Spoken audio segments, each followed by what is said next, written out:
대전평화교회와 한신교회 교우들을 위한 새벽 말씀 나눔입니다. 오늘은 2023년 8월 31일 목요일입니다. 오늘 하루 하나님 주시는 놀라운 은혜와 은총과 위로하심과 복주심이 말씀을 들으시는 여러분들과 함께 하시기를 주님의 이름으로 축원드립니다.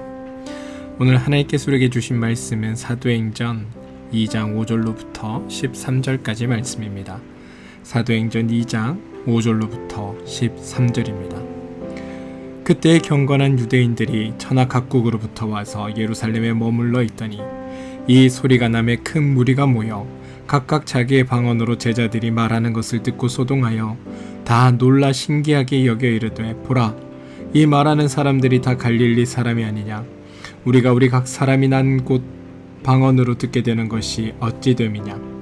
우리는 바데인과 메데인과 엘람인과 또 메소포타미아, 유대와 갑바도기아, 본도와 아시아, 부르기아와 밤빌레아, 애굽과 및 구레네 가까운 리비아 여러 지방에 사는 사람들과 로마로부터 온 나그네 곧 유대인과 유대교에 들어온 사람들과 그레데인과 아라비아인들이라. 우리가 다 우리의 각 언어로 하나님의 큰 일을 말함을 듣도다 하고 다 놀라며 당황하여 서로 이르되, 이 어찌 된 일이냐 하며, 또 어떤 이들은 조롱하여 이르되 그들이 새 술에 취하였다 하더라. 사도행전 2장 5절로부터 13절까지 말씀입니다. 우리가 믿는 기독교는 하나님이 일하시는 종교입니다. 창조도 하나님이 하셨고 계시도 하나님이 하셨습니다. 출애굽도 하나님이 시키셨고 이스라엘 역사도 하나님이 이끌어 가십니다. 십자가의 사역도 하나님이 하셨고 성령의 임재도 하나님이 하셨습니다. 성령이 호련히 우리에게 임하였다라는 것은 우리 입장에서의 호련히입니다. 왜냐하면 우리는 준비하지도 않았고 대비하지도 않았고 기대하지도 않았기 때문입니다. 하지만 하나님 입장에서는 절대 호련히가 아닙니다. 하나님은 이미 약속하셨고 계획하신 때에 의도하신 순간에 행하신 것이기에 예정대로이며 목적대로 하셨던 겁니다. 하나님의 관점에서는 적절할 때 알맞은 순간에 때가 차서 행하신 겁니다. 따라서 사도행전 2장 성령이 임하는 이 사건에서 우리가 기억해야 할 것은, 또 우리가 강조해야 할 것은 하나님이 성령을 보내주셨다는 것, 그리고 하나님은 약속대로 행하셨다는 것, 그리고 하나님은 말씀대로 이루셨다는 사실입니다. 따라서 성령에 관하여 하나님이 말씀대로 행하셨다면 앞으로도 하나님은 말씀대로 이루어 가실 것입니다. 그리고 하나님이 말씀하신 것이 모두 이루어질 것임을 우리는 알게 됩니다. 이는 제자들에게 관련한 것뿐만이 아닙니다. 우리에게 관한 것도 마찬가지입니다. 하나님이 저와 여러분들과 함께 하신다고 말씀하셨고 끝까지 그 사랑을 멈추지 않겠다고 약속하셨습니다. 따라서 성경의 표현에 따라 우리를 향하신 하나님의 뜻은 우리가 항상 하나님 안에서 기뻐하는 것, 쉬지 않고 기도하는 것, 범사에 감사하는 것들입니다. 바라기는 우리의 삶이 기뻐하는 삶, 범사에 감사하는 삶, 또 쉬지 않고 기도하는 사람이 될 것을 기대하시고 하나님께서 행하심에 감사하며 살아가는 우리 모두가 되길 소망합니다. 오늘 말씀을 보겠습니다. 2장 5절을 보시면 사람들이 왔는데 어디서부터 왔냐? 바로 천하 각국에서부터 와서 예루살렘에 머물러 있다라고 이야기합니다. 천하 각국으로부터 왔다, 이것을 자세하게 풀어 설명한 것이 9절로부터 11절까지의 고백입니다. 우리는 바데인과 메데인과 엘람인과 또 메소포타미아, 유대와 갑바도기아, 본도와 아시아, 부르기아와 밤빌리아, 애굽과 및 구레네 가까운 리비아 여러 지방에 사는 사람들과 로마로부터 온 나그네 곧 유대인과 유대교에 들어온 사람들과 그레데인과 아라비아인들이라. 우리가 다 우리의 각 언어로 하나님의 큰 일을 말함을 듣는도다 라고 고백되어 있습니다. 천하 각국은 바로 여기에 나와 있는 것들입니다. 네, 여러분, 이 지역들을 지도에서 확인하면 예루살렘을 중심으로, 이스라엘을 중심으로 동, 서, 남, 북에 있는 각각의 나라들입니다. 물론 실제적으로 천하각국이 아니라 불과 몇 나라에 불과하고 이스라엘의 주변국일 뿐입니다. 하지만 당시 이스라엘 사람들이 알고 있던 세계관, 그들이 인식하고 있는 세계의 범주를 기준으로 하면 정말 천하각국에서 온 것이 맞습니다. 성경이 굳이 천하각국으로부터 왔다라고 강조하는 이유가 두 가지가 있습니다. 첫 번째는 성령이 임한 사건이 전혀 새로운 것임을 설명하려는 의도입니다. 그 동네 사람만 있으면 그 동네 사람의 한계를 벗어나지 못합니다. 그런데 천하각국에서부터 온 사람들이 보고 다 놀라고 다 당황하고 다 신기하게 여겼습니다. 이런 일은 천하 각 나라에서 들은 일이 없고 본 일이 없고 경험한 일이 전혀 없는 새로운 일이라는 증거입니다. 그리고 이 일은 우리의 능력으로 행할 수 있는 것이 아니고 우리의 주변에서 볼 수 있는 것도 아니기에 하나님이 하셨다라고 고백할 수밖에 없는 일이 됩니다. 천하 각국에서부터 온 사람들로 인해 제자들에게 성령이 임했다는 것을 확증받게 하고 이 모든 일이 하나님으로부터 행하여졌다는 것을 깨달을 수 있게 도와주는 게 바로 성령의 임재 사건입니다. 그런데 여러분, 하나님께서 왜 이렇게 요란스럽게 일을 하실까요? 만약 하나님의 목적이 예수님이 부활했다는 것을 증명하는 것에 있었다면 하나님은 이렇게 일하시지 않으셨을 겁니다. 예수님이 부활하신 후 40일을 계셨습니다. 부활하신 후 맨 처음 제자들에게 나타나십니다. 만약 부활을 증명하는 것이 목적이었다면 주님은 살아나신 후에 제자들을 데리고 성전으로 가셔서 대제사장들 앞에 자신을 보이면 됩니다. 그리고 예수를 고발한 사람들에게 내가 부활했으니 와서 보라라고 말씀하시면 됩니다. 그리고 빌라도에게 가서 당당히 부활한 자신을 드러내 보이셨어야 합니다. 왜냐하면 거기엔 예수님을 십자가에 못 박은 자, 예수님을 창으로 찌른 자, 예수님을 조롱하고 모욕한 자들이 다 그곳에 있었기 때문입니다. 이거보다 더 확실한 부활의 증거는 없습니다. 그런데 주님은 부활하신 후 제자들에게만 나타나셨습니다. 유대교 지도자들이나 로마 관원들에게는 전혀 가까이 가지도 않으십니다. 그리고 제자들만 있을 때 하늘로 승천하셨습니다. 우리의 기준에서 보면 부활하신 예수님의 실체가 없는 것과 마찬가지입니다. 부활하신 예수님이 이 땅에 존재하지 않습니다. 더 당황스러운 것은 예수님이 승천하고 나신 후 예수님이 사라지신 후에 제자들이 나타나서 예수가 살아났다라고 말하는 겁니다. 그런데 이 말을 믿을 사람이 있겠습니까? 제자들이 예수가 부활했다고 하면 당연히 어디 계시냐 한번 만나보자 라고 말할 겁니다. 그러면 제자들은 뭐라고 얘기해야 하나요? 아, 나타나셨는데 다시 하늘로 올라가셨어. 이 이야기를 듣고 믿을 사람이 얼마나 되겠습니까? 우리 집에 금송아지가 있다. 사람들이 보여줘 하니까 아, 하늘에 있어 라고 말하는 것과 뭐가 다릅니까? 예수님의 부활 사건도 마찬가지입니다. 만약 부활 자체를 증명하는 것이었다면 하나님은 이렇게 일하지 않으셨을 겁니다. 그럼 왜 하나님은 이런 방식으로, 다시 말해 오순절날 예루살렘에서 천하각국 사람들이 모여 있을 때 다른 언어로 말하게 하는 방식으로 성령의 임재를 이루어 가실까요? 그건 하나님의 목적이 예수님의 부활을 증명하는 것에 있지 않기 때문입니다. 여러분, 예수님은 승천하시기 전에 제자들에게 성령이 임하게 될 것이고 너희가 증인이 되게 될 것이라고 말씀하셨습니다. 이게 제자들에게 임한 성령의 목적입니다. 그래서 성령은 하나님을 알게 하고 제자들을 증인이 되게 하는 것에 목적을 가집니다. 그런데 여러분, 여기서 우리가 주의해야 할 게 있습니다. 무엇을 증인이 되게 하려는가 라는 점입니다. 우리는 흔히 예수님이 부활하셨다라는 것에 증인이 되게 하려고 한다라고 생각합니다. 그런데 여러분, 하나님의 목적은 제자들을 통하여 예수가 부활하셨다는 소식을 땅끝까지 전하게 하려는 것이 목적이 아닙니다.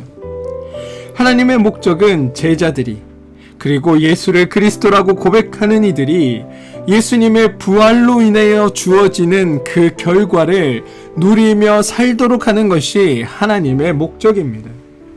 예수님이 부활하셨다라는 그 사실 자체가 아니라 부활하심으로 말미암아, 부활하시는 예수님으로 말미암아 우리에게 이루어진 그 구원, 우리가 하나님의 자녀 되었다는 그 사실, 하나님의 나라의 복을 이어받고 그것으로 말미암아 우리의 삶을 살게 되었다는 그것을 하나님께서는 우리가 깨닫게 하는 것이 하나님의 목적이라는 겁니다.